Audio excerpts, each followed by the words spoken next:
Hi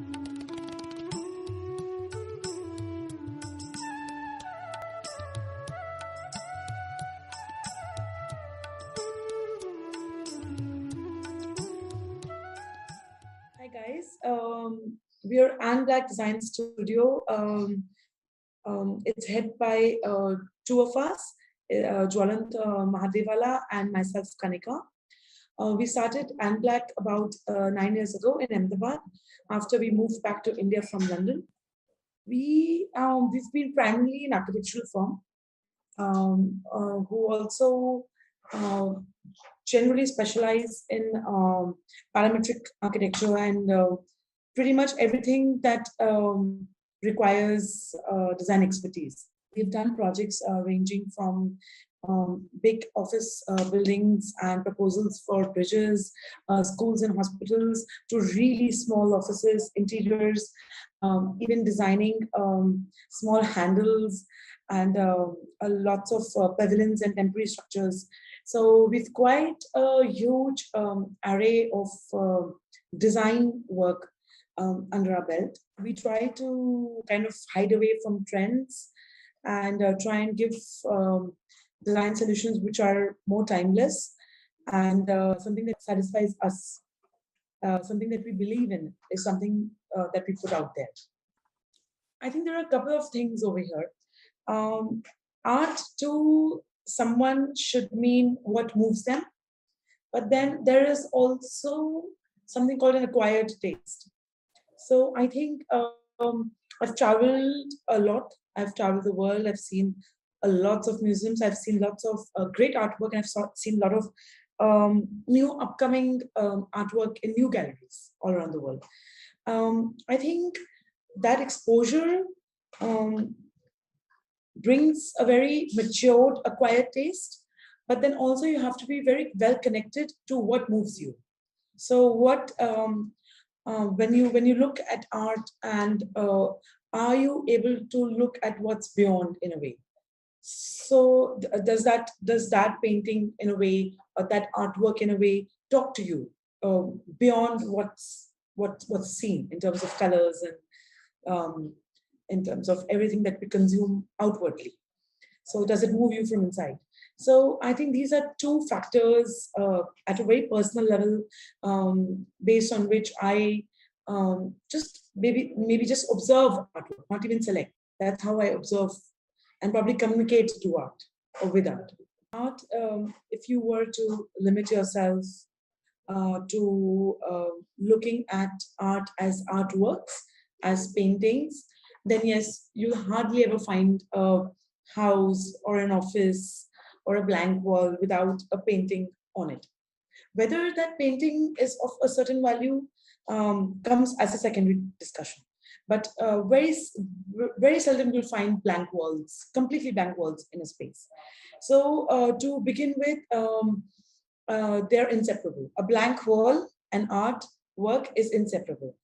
However, I would try to break this question a bit more for andblack, and probably bring your attention to the idea that for us, interior designing is not so much about decorating a space. For us, a design solution is thinking like an artist.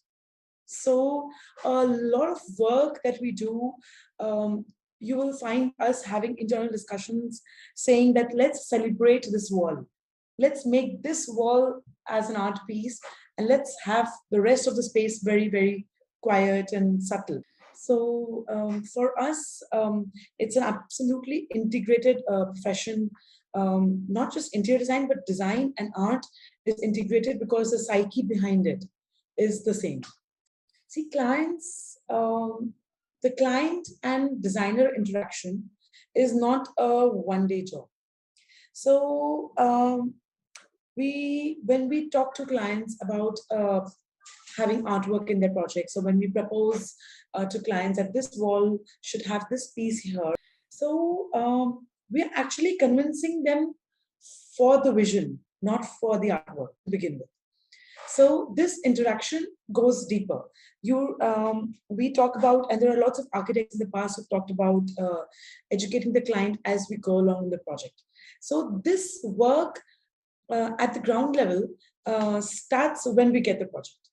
So from the day we get the project, we start to kind of channelize the thoughts of our client in the direction of convincing them to see the space the way we see it. So being in Ahmedabad, we do a lot of buying our artwork from the Archer Art Gallery. We commissioned a few artists for a project in Surat in about 3-4 years ago. We commissioned an artist to do all the artwork of the house, and the artist worked really hard in giving us a solution which was specific to the project. So we like that kind of work as well. Online is an extremely amazing platform to look for young artists and young artwork, and contextually relevant artwork to that time can be very, very good for online. It is a part responsibility of the society to accept artwork, maybe not to promote artwork, but to accept art. So I think the way art and society can go hand in hand is through introducing more art in public spaces. So, and if that becomes the normal, that becomes also the new normal for the society. So that also then becomes the expectation from the city, from the psyche, the generic psyche of the city, that our walls have to be beautiful, our public areas have to have a certain value of art on them and not just anything. So I think if the public spaces commission good artists and have their bridges, their boundary walls, their public toilets painted well, it becomes the new normal for the society.